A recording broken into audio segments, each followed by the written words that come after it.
Présentation de la transaction KSUB. Cette transaction permet d'exécuter un cycle de répartition sur une période pour ventiler des charges indirectes vers les centres de coûts principaux. Utilisateur, le contrôle de gestion.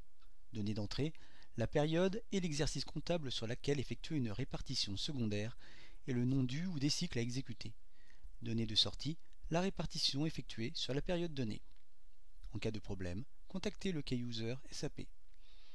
Pour accéder à cette transaction, deux possibilités. Saisir le numéro de la transaction KSUB directement dans la fenêtre du haut ou utiliser le menu SAP, gestion comptable, contrôle de gestion, comptabilité analytique des centres, prébudgétisation, imputation, répartition globale. Nous arrivons sur l'écran principal.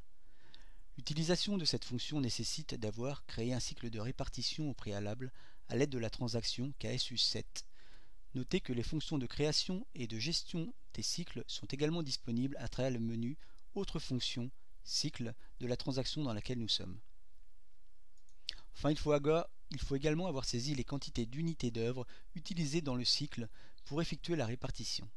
Il s'agit notamment de la transaction KP46 pour le ratio statistique que nous utilisons ici.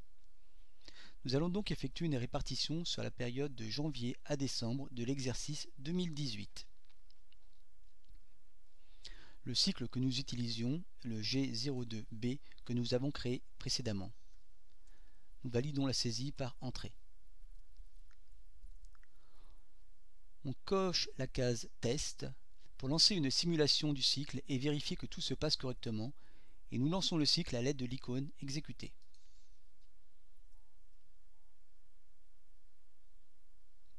Il se peut qu'il y ait des messages d'avertissement, notamment si certaines périodes ne contiennent pas de valeur. Il faut donc impérativement vérifier les messages d'avertissement pour s'assurer que tout est normal. Une fois cela fait, on revient sur l'écran précédent à l'aide de la touche Retour. On décoche la case Test et on réexécute le cycle en mode normal.